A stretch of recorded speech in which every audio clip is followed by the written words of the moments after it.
Hi everyone, कैसे हैं आप सभी।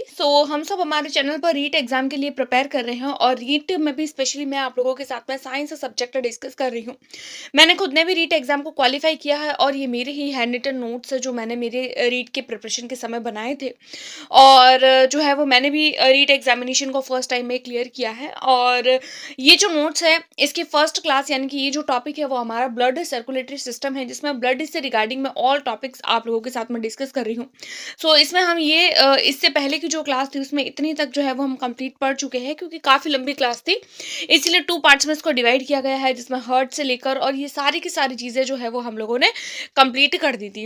यानी कि अगर मैं आप लोगों को से बात करूँ तो यहाँ तक हम लोगों ने कंप्लीट कर लिया था। तो इस टॉपिक को अगर आप लोगों को अच्छे से देखना है, अच्छे से समझना है, तो आप लोग पहले जो है वो मेरे इससे पहले वाली वीडियो को देखिए, उसके बाद में आप लोग जो है वो इस वाली वीडियो को देखिएगा। उसके अलावा अगर मैं बात करूँ, आप लोग इसकी कंप्लीट पीडीएफ को लेने के लिए आप मेरे टेलीग्राम ग्रुप को ज्वाइन कर सकते हैं। वहां पर मैं इसकी कंप्लीट पीडीएफ शेयर कर दूंगी। स्टार्ट करते हैं बिना किसी देरी की वीडियो को। हमारा टॉपिक है रुधिर दाब। रुधिर दाब यानी कि ब्लड प्रेशर। ब्लड प्रेशर क्या होता है, तो हृदय की संकुचन से, यानी हृदय में जब संकुचन होता है ना, हम लोगों ने देखा था इससे प्रीवियस वीडियो में कि संकुचन क्या होता है। तो हृदय में जब संकुचन होता है तो धमनियों की दीवारों पर दाब पड़ता है, और धमनियों की दीवारों पर पड़ने वाला जो दाब होता है, जो प्रेशर होता है, उसी को ही हम लोग रुधिर दाब बोलते हैं। रुधिर दाब का मतलब होता है ब्लड प्रेशर। ब्लड प्रेशर जिसको हम लोग शॉर्ट में बीपी भी बोलते हैं। ब्लड प्रेशर मापने का यंत्र क्या होता है, तो वो होता है स्फिग्नोमेनोमीटर। एक सामान्य मनुष्य होता है, उसका बीपी कितना होना चाहिए, तो 120 से 80 mmHg। इसकी जो इकाई है उसको याद रखिए, इंपॉर्टेंट है, क्वेश्चन बनता है। उसके बाद में आता है हाइपरटेंशन। हाइपरटेंशन का मतलब होता है high BP. High blood pressure किसको बोलते हैं, तो जिसका नॉर्मल कितना होना चाहिए, 120 से 120 और 80। और हाइपरटेंशन वाले व्यक्ति का बीपी कितना होता है, तो 140 से 90 mmHg। इसमें क्या होता है, ऑक्सीजन की बहुत ज्यादा अधिकता हो जाती है और अंग जो होते हैं उसमें अंदर रक्त की अधिकता हो जाती है। तो क्या होता है, ब्लड सर्कुलेट फटाफट होता है, और वहां पर उस वजह से क्या होता है, वहां पर रक्त फटाफट सर्कुलेट होता है, तो ऑक्सीजन जो है वो बहुत ज्यादा हो जाती है। इसके कारण जो है वो हाइपरटेंशन हो जाता है, हाई हो जाता है बीपी।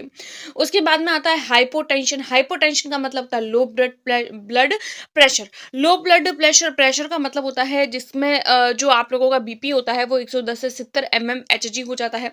इसमें क्या होता है, अंगों के अंदर ऑक्सीजन यानी ऑक्सीजन की कमी हो जाती है और अंगों में रक्त की भी कमी हो जाती है। अब हम लोग देख लेते हैं कुछ इंपॉर्टेंट पॉइंट्स।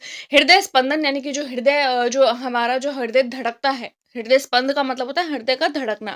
तो हृदय के धड़कने की जो को मापा जाता है, तो वो जो होता है वो स्टेथोस्कोप होता है। स्टेथोस्कोप जो हम लोग जब डॉक्टर के पास में चेक कराने के लिए जाते हैं, तो डॉक्टर अपने कानों में डालकर और हमारे जो है वो चेक करता है। तो वो जो एक यंत्र होता है उसी को हम लोग स्टेथोस्कोप बोलते हैं।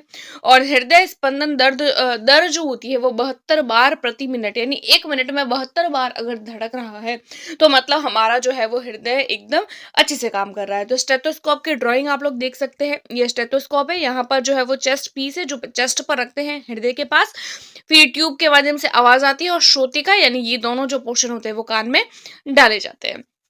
उसके बाद में एक और इम्पॉर्टेंट पॉइंट, हीमोग्लोबिन जो हमारे रक्त में पाया जाता है, जो दो चीजों से बना हुआ होता है। एक तो होता है हिम समूह और दूसरा होता है ग्लोबिन प्रोटीन। यानी एक तो हिम समूह होता है और दूसरा जो होता है वो प्रोटीन होता है। हिम समूह जो होता है वो लोहा होता है, और जो जिसमें कौन सा आयन होता है, तो Fe+। लोहे में भी Fe+। हिम समूह का जो स्टोरेज होता है वो प्लीहा में होता है, इसीलिए हिम समूह जो होता है, हिम समूह यानी कि जो लोहे की बात हो रही है, यानी कि जो लोहा होता है उसका स्टोरेज कहाँ होता है, प्लीहा में। इसीलिए प्लीहा को आरबीसी का कब्रिस्तान भी बोलते हैं। क्यों बोलते हैं कब्रिस्तान, क्योंकि प्लीहा में लोह तत्व की बहुत ज्यादा अधिकता होती है। उसके बाद में हम लोग देख लेते हैं रुधिर से संबंधित कुछ रोग। सबसे पहला हम लोग देखेंगे हृदयघात, जिसको हम लोग हार्ट अटैक्स के नाम से भी जानते हैं। क्या होता है, कोरोनरी धमनी में थक्का बन जाता है, या जिसके कारण कोरोनरी धमनी जो होती है वो अच्छे तरीके से काम नहीं करती है। काम ना करने की वजह से हार्ट में जो ब्लड है वो सर्कुलेट नहीं हो पाता है, और हृदयघात यानी हार्ट अटैक जैसी बीमारियां जो है वो मनुष्य को हो जाती है। कोरोनरी धमनी के बारे में हम लोगों ने प्रीवियस वीडियो में पढ़ दिया है। उसके बाद में आता है दूसरा, आता है एनीमिया। एनीमिया रोग क्या होता है कि मनुष्य में हीमोग्लोबिन, जिसको आप लोग शॉर्ट फॉर्म में HB लिखते हैं, लोहा Fe जिसको हम लोग बोलते हैं विटामिन B12 व फॉलिक एसिड की कमी हो जाती है तो मनुष्य में एनीमिया हो जाता है, जिसके द्वारा रक्त की कमी हो जाती है और मनुष्य को चक्कर आना और इस तरीके की वीकनेस होना, शरीर में कमजोरी आना, इस तरीके की कुछ बीमारियां जो है वो हो जाती है। अगला हम लोग देख लेते हैं एंजाइना। एंजाइना क्या होता है, तो हृदय की पेशियों में ऑक्सीजन की आपूर्ति कम हो जाती है या बंद हो जाती है। यानी कि जो हृदय की जो पेशियां होती है, हार्ट जो होता है, यानी कि हार्ट के अंदर ऑक्सीजन की आपूर्ति होना बंद हो जाती है या कम हो जाती है, तो मनुष्य को रोग हो जाता है एंजाइना, जो उसकी मृत्यु का कारण भी बन सकता है। आगे हम लोग देखेंगे आर्टेरियोस्क्लेरोसिस। इसमें क्या होता है, धमनियों में वसा व कोलेस्ट्रॉल जमा हो जाता है। वसा यानी कि फैट, यानी कि धमनियों के अंदर फैट और कोलेस्ट्रॉल बहुत ज्यादा जमा हो जाता है, जिसके कारण रक्त का प्रवाह या तो बिल्कुल भी बंद हो जाएगा, भाई बिल्कुल बंद होगा तो मनुष्य की मृत्यु हो जाएगी, लेकिन अगर धीमा हो जाता है तो फिर इलाज किया जा सकता है। अगला रोग हम लोग देख लेते हैं वेरिकोस शिराएं।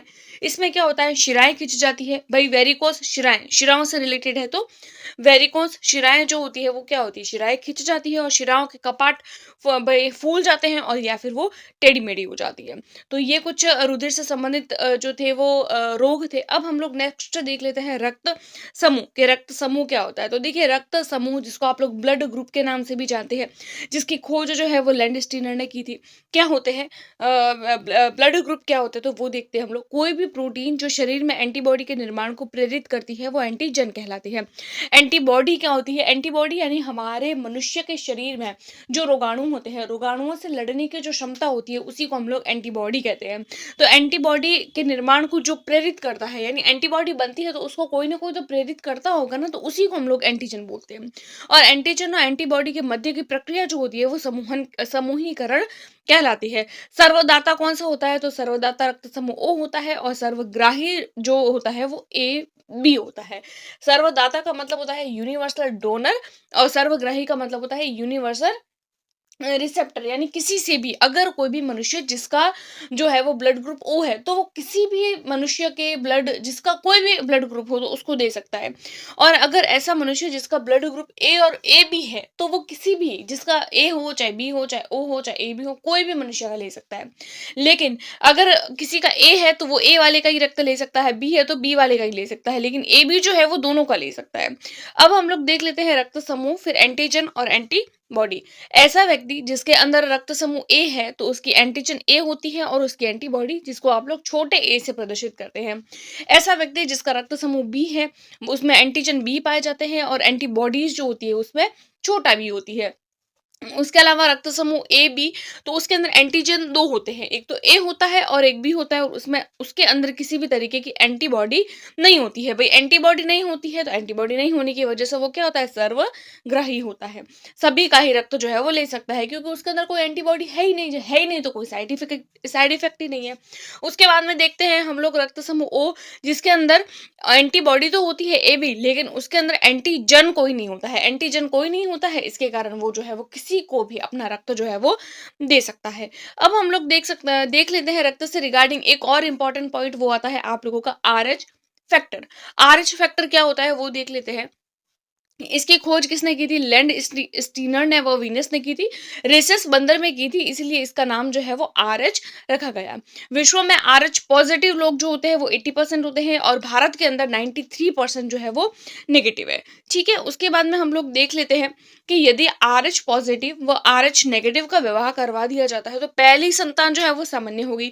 RH पॉजिटिव का मतलब है कि जो भी जितने में प्लस है, यानी A+, B+, AB+ और O+, और RH नेगेटिव का मतलब है A-, B-, AB- और O-। अब देखिए, अगर पॉजिटिव और नेगेटिव की अगर शादी हो जाती है तो पहली संतान तो नॉर्मल होगी, लेकिन जो सेकंड नंबर वाली संतान होती है वो क्या होती है, उसकी भ्रूणीय अवस्था में ही मृत्यु हो जाती है, क्योंकि एंटीजन और एंटीबॉडीज क्या हो जाते हैं, विपरीत हो जाते हैं और कहीं ना कहीं जो है वो जो उस बच्चे के लिए हानिकारक होती है। भ्रूणीय अवस्था में ही मृत्यु हो जाती है। उसका रीजन क्या है, तो उसको रोग हो जाता है, वो रोग होता है इरिथ्रोब्लास्टोसिस फिटेलिस।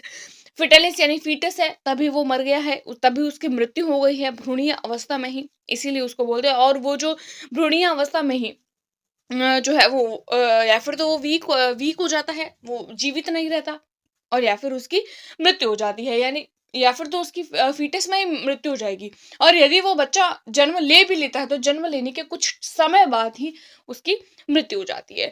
उसके बाद में हम एक और इम्पोर्टेंट पॉइंट देख लेते हैं। रक्त को जमने से रोकने के लिए प्रतिस्कंदन मिलाया जाता है, यानी रक्त जो होता है उसको जमने से रोकने के लिए। अब जमने के से क्या क्यों रोकेंगे हम? तो देखिए, कोई भी मनुष्य होता है, हम लोग देखते हैं ना, हम लोग सुनते हैं ब्लड डोनेशन के बारे में, ब्लड डोनेट करते हैं। तो ब्लड डोनेट करते तो हम देखते हैं कि कई बार रक्त जो होता है वो 1 महीना, 2 महीने या कुछ समय तक जो है वो जो ब्लड बैंक्स होते हैं उसके अंदर रख दिए जाते हैं, तो वो जमता नहीं है। तो वो क्यों नहीं जमता है? क्योंकि उसको जमने से रोकने के लिए उसके अंदर क्या मिलाते हैं? प्रतिस्कंदन मिलाते हैं। प्रतिस्कंदन मिलाते हैं। प्रतिस्कंदन कौन-कौन सी है? पहला आता है ईडीटीए, दूसरा आता है सोडियम साइट्रेट और तीसरा आता है सोडियम टेट्रास्ट्रेट। अब ईडीटीए की फुल फॉर्म क्या है? तो वो है एथिलीन डाइमाइड टेट्रा एसिटिक एसिड। याद रखिए, प्रतिस्कंदन, प्रतिस्कंदक, ये तीनों है। इसकी फुल फॉर्म भी आप लोगों से एग्जाम में पूछी जाती है। ये प्रतिस्कंदक क्या करते हैं? कैल्शियम की बांध लेते हैं जिससे रक्त जमता नहीं है। यानी ये प्रतिस्कंदन क्या करते हैं? कैल्शियम जो होता है Ca उसको बांध लेते हैं जिससे रक्त जमता नहीं है, लिक्विड फॉर्म में ही रहता है। अब हम लोग आगे देख लेते हैं एक और नोट। देखिए, सबसे पहला आता है एंटीजन। 2 तरीके के एंटीजन होते हैं, एक बड़ा ए, एक छोटा बड़ा ए और बड़ा बी। और एंटीबॉडी होती है उसमें, दोनों जो होते हैं वो स्मॉल लेटर में होते हैं। अब देख लेते हैं हम एंटीजन क्या होता है। तो एंटीजन क्या होता है? ग्लाइकोप्रोटीन के बने हुए होते हैं। ग्लाइकोप्रोटीन के बने हुए होते हैं। आरबीसी यानी कि रेड ब्लड कार्पल्स की सतह पर पाए जाते हैं, जबकि एंटीबॉडी जो होती है वो प्रोटीन के बने हुए होते हैं और ये प्लाज्मा में होते हैं। इन्हें एंटीसीरम या इम्यूनोग्लोबुलिन भी कहते हैं। अब हम लोग आगे देख लेते हैं कि लसिका क्या होती है। एक और इम्पॉर्टेंट पॉइंट है, लसिका क्या होती है? तो यह भी रक्त के समान ही होती है परंतु रंगहीन होती है, यानी ये भी लिक्विड फॉर्म में होती है लेकिन रक्त लाल रंग का होता है हीमोग्लोबिन के कारण। लेकिन लसिका जो होती है वो उसका कोई रंग नहीं होता है। ये क्या करते हैं? लसिका कोशिकाओं का, इनके द्वारा लसिका कोशिकाओं का निर्माण होता है। यानी शरीर में लसिका कोशिकाओं का निर्माण किसके माध्यम से होता है? तो लसिका के माध्यम से। लसिका द्रव शरीर के विभिन्न अंगों से हृदय की ओर बहता है। यानी लसिका जो द्रव होता है वो शरीर के विभिन्न अंगों से हृदय की ओर आता है, हृदय से वापस अंगों से हृदय की ओर आता रहता है। अब ये काम क्या करता है? लसिका के बारे में हम लोगों ने ये तो देख लिया कि भाई लसिका है, लेकिन लसिका काम क्या कर रही है, क्या फंक्शन है इसका?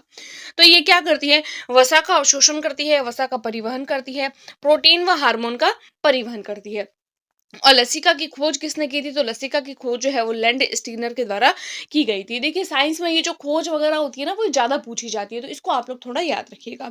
उसके बाद में हम लोग कुछ इंपॉर्टेंट पॉइंट्स देख लेते हैं। देखिए, वैसे तो आरबीसी, डब्ल्यूबीसी और प्लेटलेट्स, इन तीनों के बारे में हम लोग डिस्कस कर चुके हैं, लेकिन अब जो हम लोग देखेंगे वो काफ़ी इंपॉर्टेंट चीज़ें हैं और काफ़ी जो है वो एग्जाम्स में पूछी गई है, तो इसीलिए मैंने इसको अलग से लिखा है। वैसे चाहते थे तो मैं उसके साथ में इंक्लूड कर सकती थी, लेकिन मैंने रक्त के साथ में जो है वो कुछ बेसिक चीज़ जो है वो शेयर करी थी और अभी जो है वो हम इसको अलग से पढ़ रहे हैं। ठीक है, तो आप लोग अगर चाहो तो अब जब नोट्स बना रहे हो तो उसके साथ में भी बना सकते हो, अदरवाइज अलग लिखिएगा। मैंने भी अलग लिखे थे अपने एग्जाम के टाइम पे, मैं आप लोगों को भी यही एडवाइस करती हूँ कि आप लोग भी इसको अलग लिखिएगा। सबसे पहले हम लोग देख लेते हैं आरबीसी, जिसको हम लोग रेड ब्लड कार्पल्स के नाम से जानते हैं, जिसका रासायनिक नाम इरिथ्रोसाइट होता है। इसका निर्माण किसमें होता है? तो आरबीसी का निर्माण जो है वो लाल अस्थि मज्जा में होता है। इस रक्त में इसकी मात्रा किसकी कितनी होती है? तो रक्त में आरबीसी 99% होती है और इसका जीवन काल 120 दिन। ये केंद्रक विहीन कोशिकाएं होती है, यानी इनके अंदर केंद्रक नहीं होता है। इनमें क्या पाया जाता है? इनमें हीमोग्लोबिन प्रोटीन पाया जाता है। हीमोग्लोबिन, जिसको शॉर्ट में एचबी बोलते हैं, में फेरस आयन Fe2+ पाया जाता है। इसी के कारण रक्त का रंग कैसा होता है? लाल, यानी कि रेड होता है। लेकिन हम लोग एक इंपॉर्टेंट पॉइंट यहाँ देख लेते हैं कि जब हम लोग ऊंचाई पर जाते हैं तो आरबीसी की संख्या बढ़ जाती है। क्यों बढ़ती है? क्योंकि ऊंचाई पर जाने पर ऑक्सीजन की क्या हो जाती है? ऑक्सीजन की मात्रा जो है वो शरीर को अधिक चाहिए, क्योंकि ऊंचाई पर जाता है तो वायुमंडल की कमी से क्या होता है? हमारे शरीर में ऑक्सीजन की कमी हो जाती है। तो ऑक्सीजन की पूर्ति के लिए हम क्या करते हैं? आरबीसी की संख्या जो है वो हमारे शरीर में ऑटोमेटिक बढ़ने लगती है। तो ये क्वेश्चन पूछा गया है, काफी सारे एग्जाम में पूछे जाते हैं। उसके बाद में एक और बात के, सबसे बड़ी आरबीसी किसकी होती है? तो एम्फीयुमा की। और सबसे छोटी आरबीसी किसकी होती है? तो कस्तूरी मृग की। और आरबीसी की आकृति कैसी होती है? तो वो द्विअवतल होती है। उसके बाद में हम लोग देख लेते हैं डब्ल्यूबीसी, यानी कि वाइट ब्लड कार्पल्स। इसका काम क्या होता है, ये टूटी हुई व मृत कोशिका का भक्षण करती है और उदर की सफाई करती है। इसका निर्माण किसमें होता है, तो वो व्हाइट अस्थि मज्जा में। इसकी संख्या 10,000 क्यूब। इसकी संख्या कितनी होती है वो जनरली जो है वो एग्जाम में नहीं पूछा जाता है, बट इसका काम, इसका निर्माण कहाँ होता है और इसका रासायनिक नाम ये पूछे जाते हैं। रासायनिक नाम होता है इसका ल्यूकोसाइट। उसके बाद में इसका काम क्या है, तो ये शरीर को प्रतिरक्षा प्रदान करती है, इसीलिए इसको हमारे शरीर की सैनिक कोशिकाएं बोलते हैं। ये मैंने आप लोगों को पहले पढ़ा दिया था। उसके बाद में हम लोग देख लेते हैं डब्ल्यूबीसी के अनियंत्रित रूप से बढ़ने पर रक्त कैंसर होता है, और रक्त कैंसर को ल्यूकेमिया बोलते हैं। हम लोगों ने देखा है ना, बहुत सारे लोगों में जो है वो ब्लड कैंसर होता है। तो ब्लड कैंसर क्यों होता है, क्योंकि डब्ल्यूबीसी जो होती है वो बहुत ज्यादा मात्रा में बढ़ जाती है। और डब्ल्यूबीसी का परिपक्वन किसमें होता है, तो लसिका ग्रंथि, प्लीहा या फिर थाइमस द्वारा होता है। आगे देख लेते हैं, डब्ल्यूबीसी दो तरीके की होती है, एक तो होती है कणिका वाली, दूसरी होती है कणिका विहीन, यानी कणिका युक्त जिसको ग्रेन्युलोसाइट बोलते हैं, और कणिका विहीन जिसको ए ग्रेन्युलोसाइट्स बोलते हैं। कणिका युक्त में दो आती है, बेसोफिल, न्यूट्रोफिल, और कणिका विहीन में मोनोसाइट व लिम्फोसाइट। अब लिम्फोसाइट जो होती है, मोनोसाइट लिम्फोसाइट भी तीन प्रकार की, बी लिम्फोसाइट, टी लिम्फोसाइट और प्राकृतिक मारक कोशिकाएं। एज अ फ्लो चार्ट आप लोग इसको एक बार ध्यान में रखिएगा, क्योंकि इसमें से क्वेश्चंस बनते हैं। तीसरा आ जाता है आप लोगों का बिंबाणु, जिसको हम लोग प्लेटलेट्स के नाम से भी जानते हैं। रासायनिक नाम थ्रोम्बोसाइट। इसकी संख्या तो 3 लाख पर क्यूब, और इसका जीवन काल 10 दिन।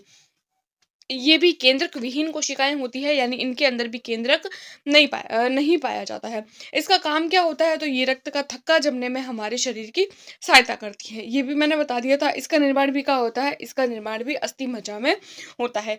और जो बिंबाणु होता है वो केवल स्तनधारियों में पाया जाता है, सब में नहीं पाया जाता है। सो आज की क्लास में हम लोगों ने अगेन जो है वो अपने आगे का जो टॉपिक है वो डिस्कस कर लिया है। सो आई होप आप लोगों को क्लासेस पसंद आ रही है रीड के लिए, और ये जो नोट्स है वो मेरे खुद के द्वारा बनाए गए हैं, और इसकी पीडीएफ फ्री में आप लोगों को उपलब्ध हो जाएगी, लेकिन आप लोग मेरे टेलीग्राम ग्रुप को ज्वाइन कर लीजिए। वहां पर मैं सारी की सारी पीडीएफ जो है वो आप लोगों के साथ में शेयर करती रहती हूँ।